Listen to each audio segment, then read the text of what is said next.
अंदर सीरियस चल रहा है, कोई अल्सर बना हुआ है, अल्सर के भेष में कोई कैंसर पड़ा हुआ है, या कोई जैसे पेंक्रियास का कैंसर पड़ा हुआ, कई तरह की बीमारियां होती हैं। तो हमारा मेन मकसद ये है कि अपने जो भी सिम्टम्स हैं इनको बस गैस मान के गैस की गोली खा के इग्नोर ना करें, तुरंत अपने के पास के किसी गैस्ट्रोएंटरोलॉजिस्ट से मिलें।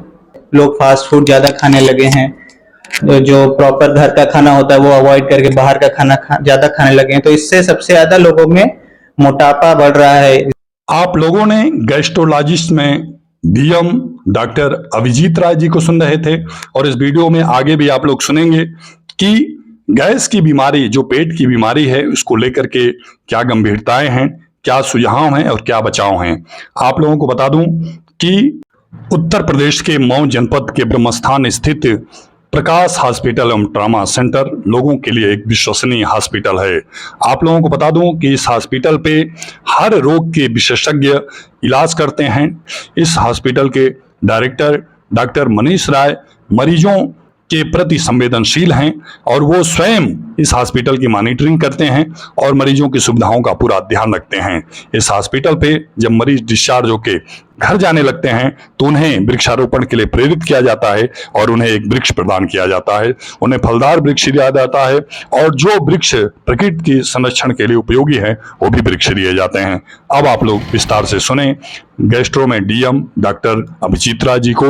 वीडियो को अंत तक जरूर सुनिएगा, ये बहुत ही उत्तम सुझाव है और ये जीवन के लिए बहुत ही फायदेमंद है। नमस्कार, मैं हूं रंजीत राव और आप लोग देखना शुरू कर दिए हैं जनगढ़ की आवाज। इस समय मैं उत्तर प्रदेश के मऊ जनपद के ख्याति उपलब्ध hospital Prakash hospital and trauma centre में मौजूद हूं, और हमारे साथ मौजूद हैं गैस्ट्रो के डीएम डॉक्टर अभिजीत राय जी। इनसे हम बात करेंगे कि इस समय पेट की बीमारियां ज्यादा बढ़ रही हैं और पेट से लोग गंभीर बीमारियों से बीमार पड़ रहे हैं, तो इसके वजह क्या है, इसके बचाव क्या है आपका जनगढ़ की आवाज में। धन्यवाद। तो डॉक्टर साहब, ये जो लोगों को इस समय गैस्ट्रो की परेशानी काफी गंभीर है, तमाम तरह के पीड़ित मरीज आपके यहाँ आते होंगे, तो इसकी वजह क्या है? तो देखिए, इनको हम लोग बेसिकली जो लाइफस्टाइल डिसऑर्डर्स कहते हैं। आजकल मोस्टली लोगों का जो जॉब है वो सब बैठ के करने वाला जॉब है। पहले के लोग बहुत ज्यादा हैवी वर्क यानी वर्जिश किया करते थे, बट आजकल मेजॉरिटी लोग का जॉब है मैक्सिमम बैठ के करने वाला। प्लस खान पान में चेंज हुआ है, लोग फास्ट फूड ज्यादा खाने लगे हैं, जो प्रॉपर घर का खाना होता है वो अवॉइड करके बाहर का खाना ज्यादा खाने लगे हैं। तो इससे सबसे ज्यादा लोगों में मोटापा बढ़ रहा है। इसलिए कई बार आप देखेंगे पेशेंट अल्ट्रासाउंड कई बार करा के आता है, उसको फैटी लीवर निकलता है जैसे। तो ये सब बेसिकली इन्हें लाइफस्टाइल डिसऑर्डर्स कहते हैं हम। दूसरा, जैसे आजकल धीरे धीरे अल्कोहल का कंजम्पशन, जैसे लोग तो मदिरा पान काफी ज्यादा करने लगे हैं आजकल। इवन गांव के लोग भी, जैसे पहले ये चीजें केवल शहरों में व्याप्त थी, लेकिन गांव में भी अब ऐसी चीजें काफी बढ़ गई हैं। कई बार साफ सफाई से खाना ना खा पाना, गंदा पानी पीना, इससे वायरल हेपेटाइटिस हो जाना, इन सब वजहों से लीवर और इवन छोटी आंत और बड़ी आंत की प्रॉब्लम आजकल काफी बढ़ गई है। अच्छा, ये जो आपकी सर योग्यता है जी, गैस्ट्रो के, आप डीएम हैं और एम्स से हैं, तो इस योग्यता को प्राप्त करने के लिए क्या क्या परिश्रम करना पड़ता है? परिश्रम तो देखिए स्टार्टिंग तो एमबीबीएस से होती है, जैसे हर कोई जानता है। एमबीबीएस होता है, उसके बाद आप एमडी मेडिसिन करते हैं 3 साल की। अच्छा। एमडी मेडिसिन 3 साल करने के बाद आप 3 साल की और सुपर स्पेशलाइजेशन करते, जैसे कहते हैं डीएम जिसे कहा जाता है। तो वो अलग अलग सब्जेक्ट्स में होती है। मैंने गैस्ट्रो में की है, तो इसलिए मेरा डीएम गैस्ट्रोएंटरोलॉजी है। अच्छा। तो नेशनल लेवल का एग्जाम होता है, एम्स अपना अलग एग्जाम लेता है, नीट अलग एग्जाम लेता है। उसमें आप सेलेक्ट होते हो, इंटरव्यू होता है, तब जाके आपको एंट्री मिलती है इसमें। अच्छा जी। तो ये जो बीमारी है गैस की, जो गैस, इसकी और क्या विशेष वजह है, क्या सावधानियां रखें? सबसे इम्पोर्टेंट ये है कि अगर जैसे आपको कभी भी फील हो रहा है जैसे कि मुझे पेट में गैस बन रही है, तो पहले आपको एक प्रॉपर एटलीस्ट एक गैस्ट्रोएंटरोलॉजिस्ट के पास जाना चाहिए, क्योंकि अलग अलग लोग गैस को अलग अलग तरीके से समझते हैं। कुछ लोग मुंह में खट्टा पानी आने को गैस कहते हैं, कुछ लोग पेट के फूलने को गैस कहते हैं, कुछ लोग पेट साफ ना होने को गैस कहते हैं। पेशेंट को एग्जैक्टली क्या हो रहा है ये जानना जरूरी है। उसके बेसिस पे ही जो भी पेट का डॉक्टर है ये डिसाइड करता है कि क्या इलाज किया जा रहा है। और सबसे इम्पोर्टेंट बात यह है कि जो पेट के अंदर की सीरियस बीमारियां हैं, यानी कि बीमारियां जैसे कैंसर जैसी बीमारियां भी, उनमें भी कई बार ऐसे ही सिम्टम्स आते हैं, पेट फूलता है, पेट साफ नहीं होता। तो इन चीजों को केवल गैस मान के इग्नोर ना करें, एटलीस्ट एक पेट के डॉक्टर से जाके मिलें, उनको अपनी परेशानियां बताएं ताकि वो बेसिक जांच करा के एटलीस्ट ये देख पाए कि हाँ भाई कोई सीरियस चीज नहीं है।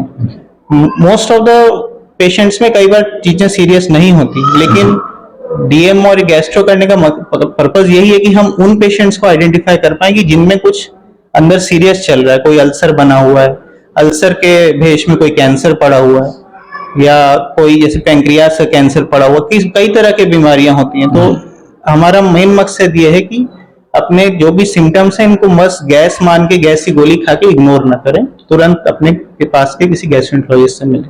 एंडोस्कोपी वगैरह जो पेट का कराया जाता है तो किन परिस्थितियों में कराया जाता है? एंडोस्कोपी के कुछ बड़े सीधे सिद्धांत हैं जो जिन जिन कंडीशंस में कराना चाहिए। अगर मैं ऊपर से स्टार्ट करूं तो अगर आपको लंबे समय से उल्टियां कंटिन्यू हुई जानी बंद नहीं हो रही हैं, एक लंबे टाइम से आपको बार बार खट्टी डकार आना, छाती में जलना, ऐसे सिम्टम्स हो रहे हैं, कभी आपको उल्टी में कभी खून आया है, काली रंग की लैट्रिन हुई है आपको, कभी आपको जॉन्डिस हुआ है, या आपका जैसे कभी आप पेट साफ नहीं हो रहा, अक्सर आपको कड़ी लैट्रिन हो रही है, लैट्रिन में ब्लड आता है, इन सब कंडीशंस में एंडोस्कोपी इंडिकेटेड है। क्योंकि कई बार जैसे मैंने बताया कि इन सब कारणों के पीछे कोई भीतर गंभीर बीमारी यानी कैंसर जैसी बीमारी भी हो सकती है। तो इसलिए अगर आपको ऐसे सिम्टम्स आ रहे हैं और लंबे टाइम से आ रहे हैं, जो आप दवाई खा रहे हैं, थोड़ा ठीक हो रहे हैं, नहीं हो रहे, तो डेफिनेटली आपको एक एंडोस्कोपी करवानी चाहिए।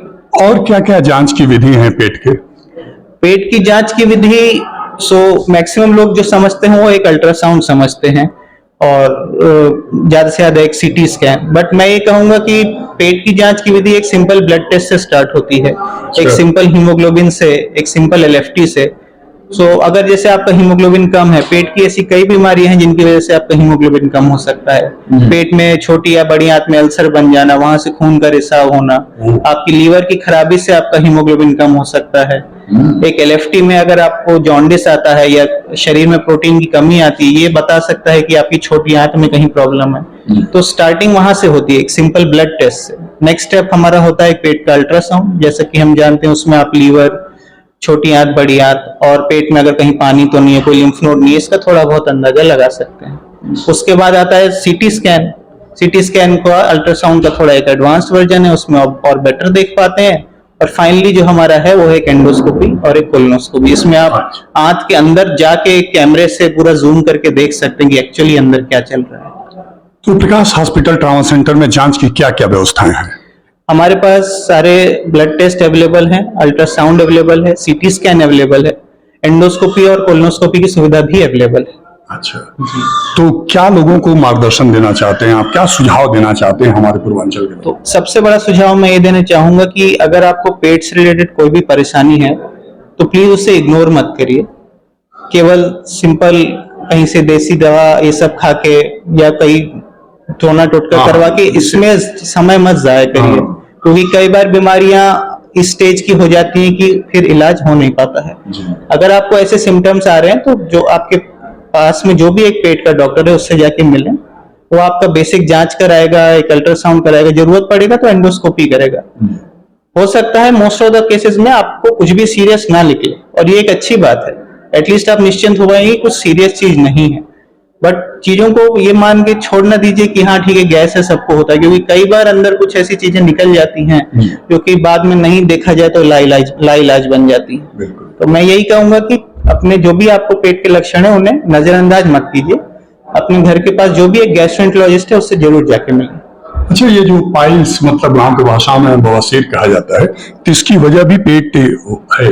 पाइल्स का जो मोस्ट कॉमन जो कारण बेसिकली ये होता है कि जैसे जो जिन पेशेंट्स को कब्ज होता है, लंबे समय से अगर पेशेंट को कब्ज है तो क्या होता है कि उसे अक्सर लैट्रिन करने में जोर लगाना पड़ता है, तो जो लैट्रिन के रास्ते की नसें हैं वो सूजने लगती हैं।